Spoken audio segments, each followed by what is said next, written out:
put us up there closer to 10. Yep. Which brings me to my next statement to tell you. Okay. My little secret. Okay.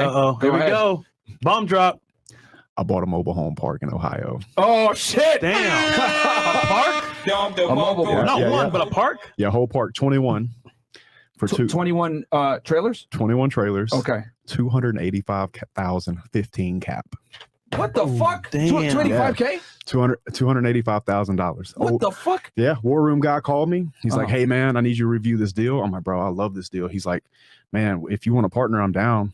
Wired them 285,000, all cash. I'm gonna refinance out. Boom, done. Damn. Yeah. So can you because that's a whole other Well, the industry there. wire's on the table. Yeah. Is if we can't get the funding fast enough, I'm gonna wire it to him. Okay. Just to be clear. But so y'all are gonna do a loan on it, right? We're going to. Yeah. Okay. Yeah. So can you tell them a little bit about trailer park, because that's a whole other industry in the real estate market, right? Like guys, so just so y'all know, right? So this makes a little bit more sense for you guys. You got residential, you got commercial, then you got certain niches, storage units, etc. Yeah. Mobile homes, It's a parking parks, lot. are a whole other thing. But from what I've been told, right? Because I don't know too much about it, you can educate me and the people. It's really good. It's if you know what you're doing, It's a fucking can make quite a cash big, make quite a bit of money. Yep. Get into it for fairly low. And you got to have certain infrastructure things in place. But can you tell them as far as like what's the difference between that and like regular real estate investing, I guess? Yeah, regular real estate investing is going to be a bit more I guess you're going to have a lower cap rate. Yeah.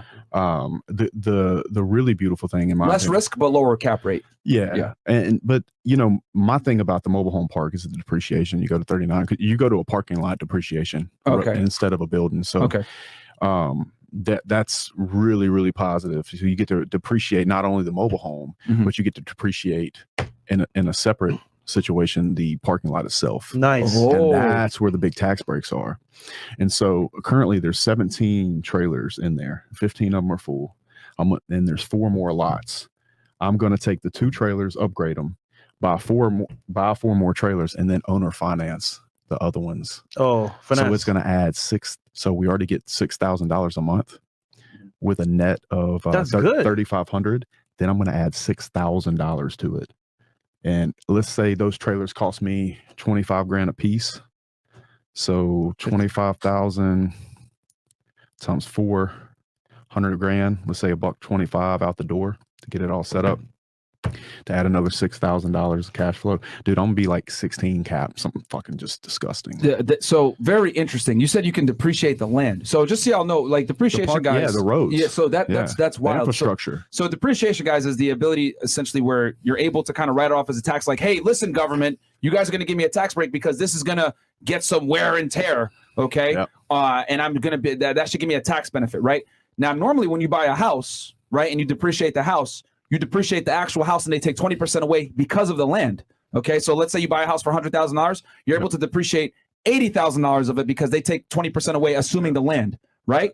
But in this situation with the mobile park home, you're actually able to depreciate the land, which is huge by itself. By itself. So you get to double dip. You get to depreciate the actual structure itself. Yep. And the land. Yep. Which and the land's way more powerful in this case. Yeah. Because if I buy like a regular house, you can't depreciate the land, guys. So this is, I guess, one of those rare situations where you could depreciate the land. But you know what I'm seeing too? Wow. His trailer park is recession proof because now it's low income. Dude, anyone can live there.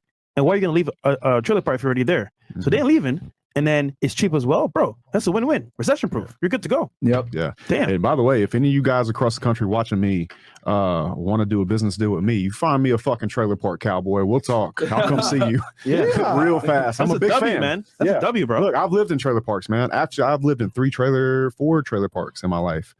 And bro, I know you own one, brother. Yeah, that's awesome. That's full circle, man. Sheesh. So yeah, I'm excited about it. I bought all in all, I bought 34 doors this month. Wow. Damn. Yeah, that's huge. And those guys is a tenant essentially that's living in that. Yeah. Money Monday is W. That's huge. Yeah, it's huge, bro.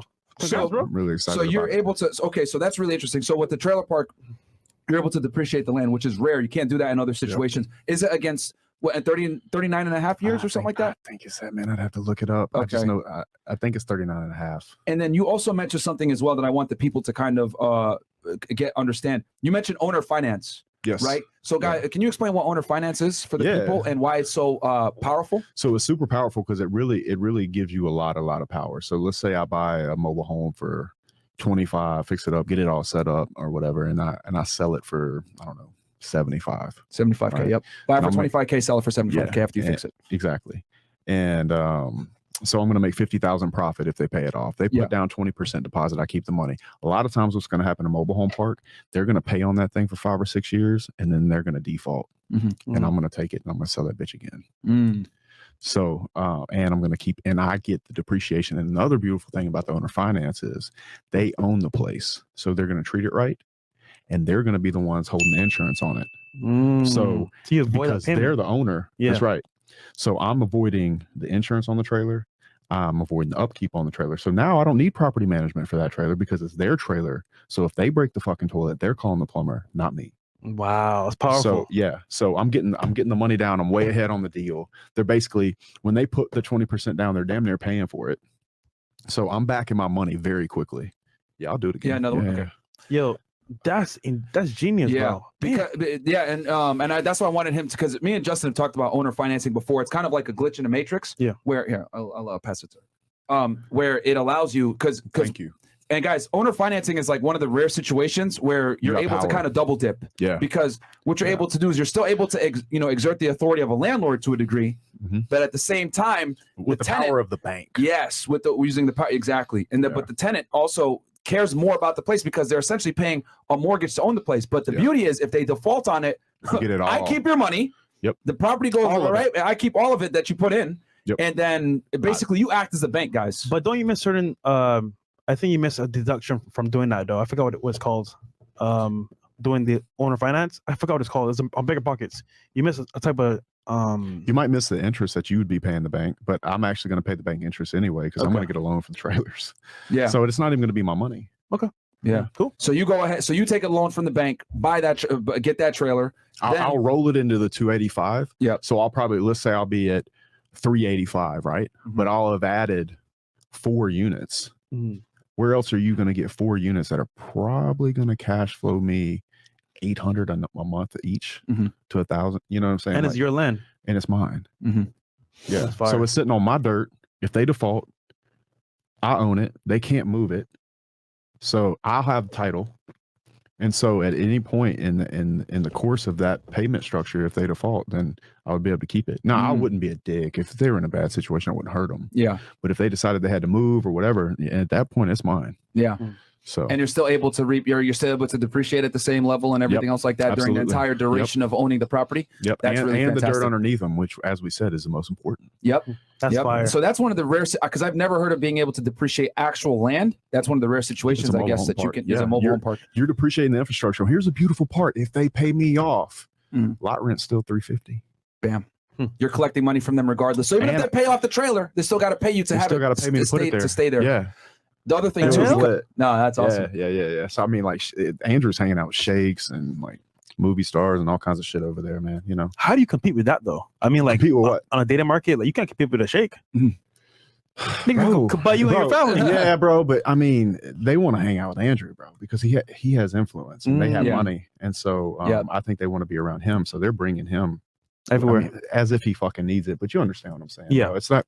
It's not like you against a sheikh. Once you're in the room with him and y'all are boys, he's like, oh, here, take a couple of Russians. I mean, it's nothing. Yeah, you know, they got it like that. The one thing I've noticed, as we've kind of like gotten a little bit more popular, is that like people that have money, a lot of the times they're unknown and they want the influence. They want to be around certain types of people. You can't buy that. You can't buy that. You can't buy it. There's a lot of guys that are like rich as hell or super successful, and you would never know. You know, bro. I was with Andrew for like 3 days, and he must have had 4 or 5 people come to see him, to talk to him about people that just really, really wanted to meet him.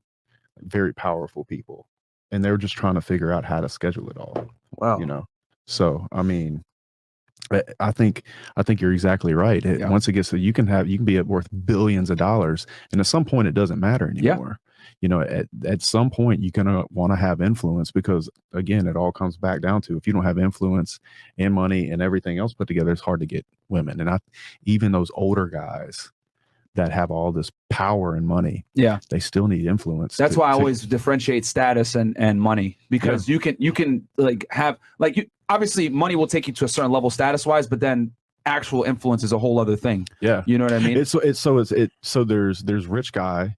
And then if you're a nerd, to break away from being a rich nerd, you have to have some kind of influence, and some kind of power, and some kind of respect amongst men. And I think that a lot of people that are trying to touch Andrew particularly, or anybody, you know, whoever it is out there that has influence, people want to have a piece of that because it's intangible. You can't buy it. You absolutely can't buy it. So we always say, if you could have one trait as a man to get the most access to women, what is it? Yeah, Clout, status by far. Yeah, right yeah, 100%. You could be broke, you could be out of shape. It don't matter. It's the status. If there's one amplifier, you know, because there's like multiple amplifiers. You got the money, then you got the status, then you get, you know, game or whatever. If you had to just pick one, that would make you the most well-rounded to the most girls, it would be status, bro. Yeah, of course, we tell you on this podcast, you got to get all of it. If you only got status, then girls are going to just use you. I mean, look at how many YouTubers we know that have a YouTube girlfriend and she uses them for the status and gets the fuck out of there. Facts. So you got to know what the hell you're doing.